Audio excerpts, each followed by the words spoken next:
मुहूर्त सर्वमुत्सृज्य गतवान अभयं हरिं अवाप्य तरह कौरव्य सप्ताहं जीवितावति। है कौरव परीक्षित, तुम्हारे लिए तो 7 दिन की अवधि बहुत है। खटवांग राजा ने एक मुहूर्त में मुक्ति कर दी थी। परीक्षित का बल बढ़ गया। वाह, तो अभी तो बहुत समय है, निश्चिंत हो जाए। पहले भय दूर कर दिया। परीक्षित को बड़ा सुख हुआ कि गुरुदेव मुझे ऐसे मिले हैं जो बताते हैं चिंता ना करो, केवल एक ही मुहूर्त में मुक्ति हो जाएगी, सारा भय दूर हो जाएगा। जो भय लगा है, डर लगा है मृत्यु का, मरने का, सारा भय दूर हो जाएगा। गुरुदेव तो अब बताइए कि इस भय को दूर करने के लिए उस परमात्मा का स्मरण, आपने कहा स्मरण, ध्यान, ये सारी बातें बताइए कैसे करना चाहिए। देखो राजा, भगवान के स्थूल रूप का ध्यान करो। वो ध्यान तो बाद में करना पड़ता है। सबसे पहला उपाय है जितासनो जितश्वासो जित संगो जितेन्द्रियः स्थूले भगवतो रूपे मनः संधारणे धियः। राजन, जितासन, आसन को जीतो। कथा सुनने आए हैं तो हम कथा में बैठे हैं। अब जो 2.5 घंटे तक एक ही आसन में बैठा रहता है उसकी आसन दृढ़ है, वो आसन को जीत गया। और जो महाराज 10 मिनट रुके से ऐसा कर लिया, फिर 10 मिनट बाद ऐसा कर लिया, फिर तो एक पैर फैला लिया, फिर उठ के चले गए, ये आसन दृढ़ नहीं है। आसन दृढ़ होना चाहिए। आसन दृढ़ के लिए मन एकाग्र होता है तब आसन दृढ़ होती है। अब आप कहो कि हम एक जगह बैठे रहे और मन को आवारा घुमाएं तो आपको मन उठा ले जाएगा। तो मन को एकाग्र करो, आसन दृढ़ हो जाओ। एक आसन बैठने का बहुत बड़ा महत्व है। तो जितासनो, इसके बाद में क्या करना है, बोले जित श्वासो, अपनी श्वास पर प्राणायाम के द्वारा गति बनाओ। एक नासिका से श्वास को लिया और दूसरे से निकाला बराबर आवृत्ति में, फिर दूसरी नासिका से श्वास को लिया परीक्षित और दूसरी नासिका से निकाला। इस प्रकार से तो इससे तुम्हारी जो मन की गति है, जो चंचलता है, वो स्थिर हो जाएगा। मन भटकेगा नहीं।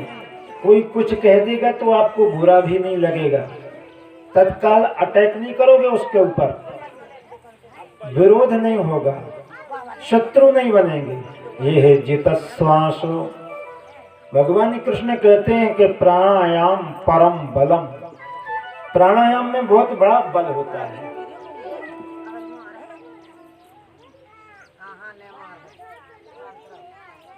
प्राणायाम को करना, श्वास की कसरत है प्राणायाम। इससे श्वास की बीमारी, सांस की बीमारी, गले की बीमारी, ये बहुत विस्तार से इसमें वर्णन है योग शास्त्र में। तो इसका हमें ध्यान रखना। बेटा दिया आपने पूरी आवाज समाप्त की, क्या कर दिया? आवाज बेस बंद कर, बेस ज्यादा डाल दिया। बोलो नारायण भगवान की जय। चलने दो आप, बैठ। बोलो राधे राधे। श्वास को जीतो प्राणायाम के द्वारा। जित संगो, असंग बनो। असंग क्या है महाराज? बोले संसारी जनों का, संसार की वस्तुओं का, आसक्ति का जो संग है उसको धीरे धीरे खींचने लगो और संसार के संग से असंग बनने लगो। जब ये दो काम करोगे, दृढ़ासन और जितश्वास हो, तो संसार के लोगों से आसक्ति हटना शुरू हो जाएगी। आपको ज्यादा कुछ नहीं करना पड़ेगा। ये सब मन की, शरीर की क्रिया है परीक्षित। अच्छा महाराज, फिर क्या करना है? बोले जितेंद्रिय जितासनो जितश्वासो जित संगो जितेंद्रिय। अब जब आसन दृढ़ हो जाओगे, सांसों पर आपका आधिपत्य हो जाएगा, कब्जा हो जाएगा, तो आप जित संग हो जाओगे। और जब जित संग हो जाओगे तो आपका कुछ जा रहा है तो आप घबराएंगे नहीं। कोई आपका प्रेमी चला गया तो आपको ज्यादा दुख नहीं होगा। आप असंग होने लगोगे, अपने आप से प्रेम करने लगोगे, अपने आत्म प्रेम करने लगोगे। आत्मा यानी परमात्मा से प्रेम होने लगेगा तो संसारी लोगों से बिछुड़ने में आपको दुख ही नहीं होगा। आपको परमात्मा अपना लगने लगेगा, जो वास्तव में है उससे प्रेम होने लगेगा। फिर आपके चाहे रुपए हेरा जाए, चाहे सोना चांदी हेरा जाए, चाहे कुछ भी चला जाए, फिर आपको कोई दुख नहीं होगा। आप जान जाएंगे कि मेरा ना ये घर है और ना ये संगी मेरे हैं। माया के दीवाने, माया के दीवाने कुछ आगे की खबर है। इस घर से बढ़कर एक दूसरा भी घर है तेरा। इस घर से बढ़कर दूसरा भी घर है। इस घर से बढ़कर तेरा एक दूसरा भी घर है।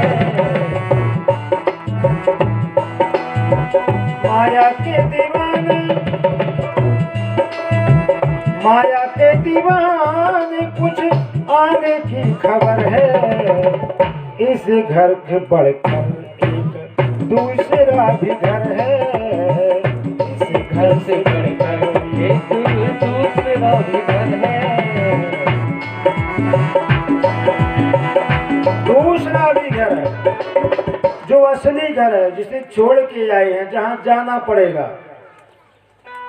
और अगर यहाँ अपनापन लगा लोगे तो यहीं आना पड़ेगा। परीक्षित है, वो नाना प्रकार के रूपों में, कहीं बिल्ली के रूप में, कहीं गधे के रूप में, कहीं बकरी के रूप में, कहीं पक्षी के रूप में, कहीं छोटे छोटे कीट पतंगों के रूप में तुम्हें यहीं आना पड़ेगा।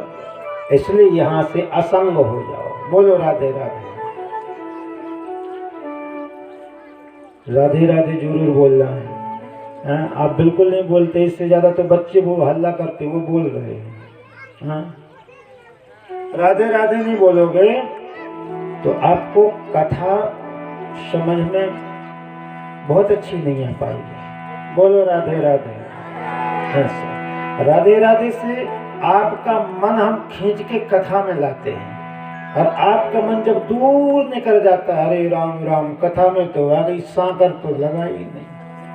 अब मन सांकर में अटको, अब तो आप कथा में बैठे, तो मन ही नहीं है जब तो आप कथा का सुन लेंगे। इसलिए सांकर को भूल जाओ, और नहीं तो पहले लगाई आओ, कोई दिक्कत नहीं है, लेकिन बैठो यहाँ तो यही मन को रखो, वो सही रहेगा।